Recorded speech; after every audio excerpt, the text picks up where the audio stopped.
Hello, welcome to রুচি Bangla. Christmas আসছে, Christmas মানেই কিন্তু প্লাম কেক। আজকে আমরা বানাবো ঘরে বসেই খুব সহজে সুস্বাদু প্লাম কেক।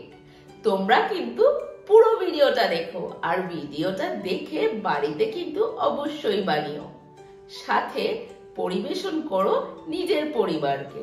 চলো তাহলে শুরু করা যাক।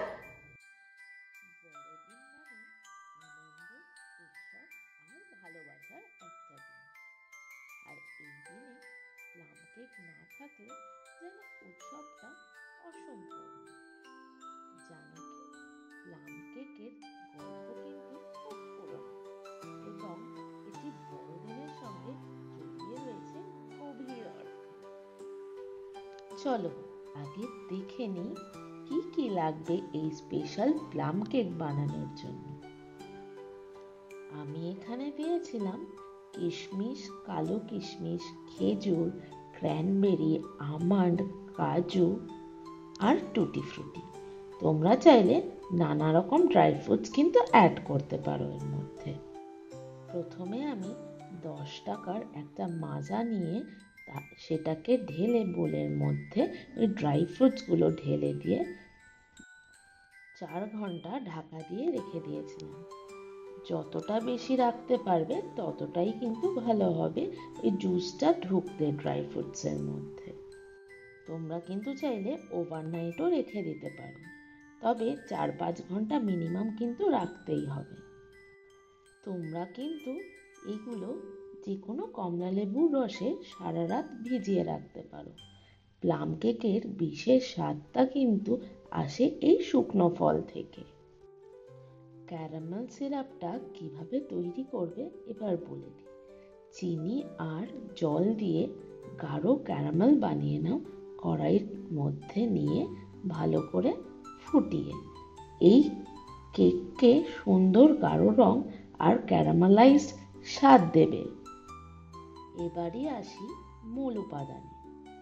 ময়দা, বেকিং পাউডার, বেকিং সোডা, দারচিনি গুঁড়ো, ডার্ক কোকো পাউডার আর মিল্ক পাউডার মিলিয়ে ভালো করে ব্যাটারটা তৈরি করে নিতে হবে।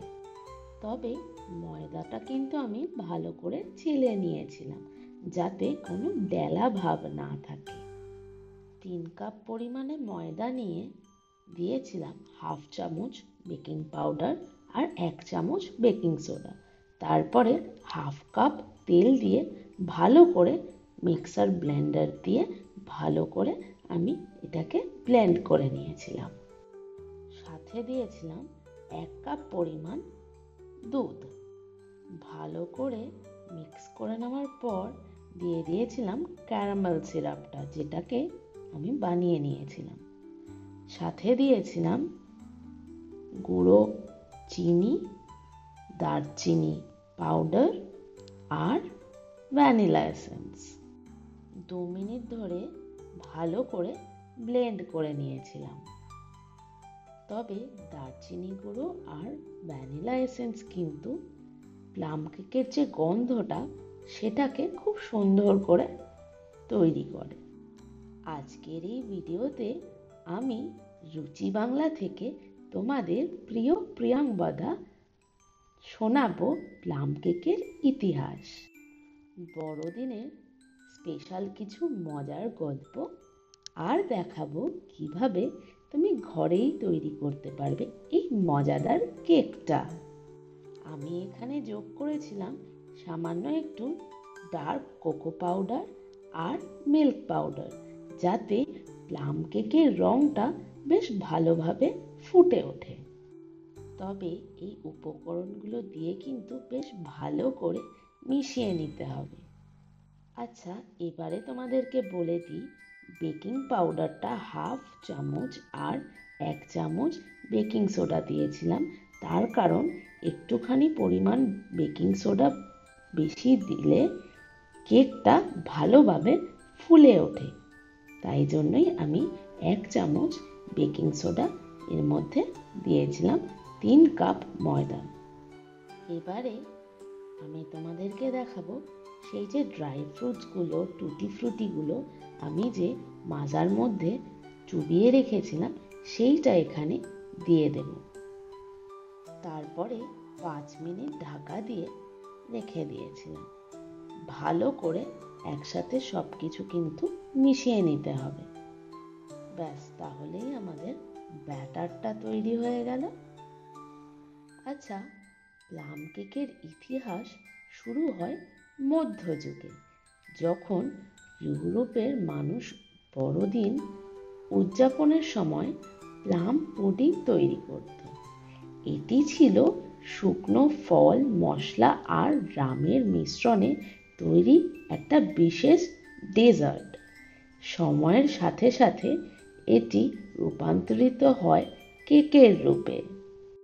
আমি এখানে ফ্রুট জুস দিয়ে এটাকে তৈরি করেছিলাম। তোমরা কিন্তু চাইলে রামের মধ্যেও ওই ড্রাই ফ্রুটসগুলোকে ভিজিয়ে রাখতে পারো। এবারে একটা বেকিং মোল্ড নিয়েছিলাম ব্যাটারটা ঢেলে দেওয়ার জন্য। তাতে কিন্তু একটুখানি তেল স্প্রে করে আমি বেকিং পেপার চৌকো শেপে কেটে বসিয়ে দিয়েছিলাম, যাতে কেকের ব্যাটারটা ইজিলি তুলে নেওয়া যায়। বেকিং পেপারের মধ্যে একটু অয়েল ব্রাশ করে দিয়েছিলাম আর সাইডগুলোতে ভালো করে লাগিয়ে নিয়েছিলাম তেলটাকে, যাতে কেকের যে ব্যাটারটা ওটা ভালো করে বসে।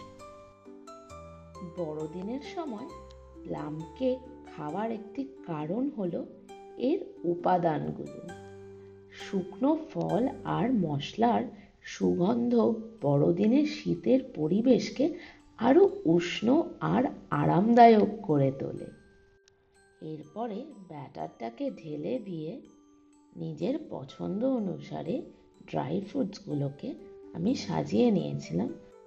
আমি দিয়েছিলাম আমন্ড, কাজু, কিশমিশ, ক্র্যানবেরি আর একটুখানি টুটি ফ্রুটি। আমার বেকিং মোল্ডটা একটুখানি বড় ছিল বলে এয়ার ফ্রায়ারে আমি এটাকে কুক করতে পারিনি, তাই জন্য আমি এটা গ্যাসে চাপিয়ে দিয়েছিলাম। তোমরা চাইলে কিন্তু এটা মাইক্রো ওভেনেও করে নিতে পারো, এয়ার ফ্রায়ারেও করে নিতে পারো বা গ্যাসেও করে নিতে পারো, একই পদ্ধতিতে। তোমরা যদি এয়ার ফ্রায়ারে বানাও তাহলে একটু প্রিহিট করে নিয়ে এটাকে 180 ডিগ্রিতে 40 থেকে 45 মিনিটের জন্য বেক করে নিও। আমি এটাকে গ্যাসে 50 থেকে 55 মিনিট বসিয়ে তারপরে নামিয়ে নিয়েছিলাম, টুথপিকের সাহায্যে চেক করে নিয়ে যে ভেতরটা কুক হয়েছিল কিনা। জানো তো, আমার ছোটবেলার বড়দিনের স্মৃতি অনেকটাই জড়িয়ে এই কেকের সাথে। ঠাকুমা যখন কেক বানাতো তখন পুরো বাড়ি ভরে যেত এই শুকনো ফল আর মশলার সুবাসে। আমার ছোটবেলার বড়দিনের গল্প শুনবে? কেক ওভেনে গেলে আমি আর আমার দাদা বারবার উঁকি মেরে দেখতাম ওটা ঠিকঠাক ফুলছে কিনা। কেক যখন তৈরি হতো তখন এক টুকরো কেক নিয়ে দাদার সাথে ভাগাভাগি করতাম। জানো তো, আমার প্রথম প্লাম কেক বানানোর অভিজ্ঞতা মনে আছে। কেক ওভেনে রাখার পর আমি ঘন্টার পর ঘন্টা অপেক্ষা করছিলাম। যখন ওভেন থেকে বের করলাম, পুরো বাড়ি যেন বড়দিনের জাদুর মতো সুগন্ধে ভরে উঠেছিল। তখনই মনে হয়েছিল এটা শুধু একটা কেক নয়, এটা ভালোবাসার গল্পের আর স্মৃতির একটা খণ্ড। বড়দিনের এই স্পেশাল প্লাম কেক শুধু একটি রেসিপি নয়, এটি একটি অনুভূতি। এই কেকে আছে ভালোবাসা, ঐতিহ্য আর স্মৃতির মিশ্রণ। তাই এই বড়দিনে তুমিও বানিয়ে ফেলো তোমার প্রিয়জনদের জন্য এই স্পেশাল কেকটা। কি দেখতে খুব সুন্দর লাগছে, তাই না? এই প্লাম কেকটা যেমনি দেখতে অপূর্ব লাগছে, তেমনি খেতেও খুব টেস্টি হয়েছিল। ভিডিওটা যদি ভালো লাগে তাহলে লাইক, শেয়ার আর বেল আইকন টিপে চ্যানেলটিকে সাবস্ক্রাইব করে পাশে থেকো আমার চ্যানেলে নতুন রেসিপির আপডেট পেতে। আর অবশ্যই তোমরা এই কেকটা বাড়িতে বানিয়ে জানিও কিন্তু কেমন হয়েছিল। তোমাদের মজার স্মৃতির গল্প আমাদের সাথে শেয়ার করতে কিন্তু ভুলো না। দেখতে পাচ্ছ প্লাম কেকটা কতটা সফট আর কতটা কালারফুল দেখতে লাগছে। ডার্ক কোকো পাউডারটা ইউজ করেছিলাম বলে এতটা গাঢ় কালার এসছে। তোমরা কিন্তু চাইলে কোকো পাউডারও ইউজ করতে পারো। তার সাথে নিজেদের পছন্দ অনুসারে ড্রাই ফ্রুটস। তবে সব সময় কিন্তু একটা কাঠির সাহায্যে চেক করে নেবে যে কেকটা নরম আছে কিনা।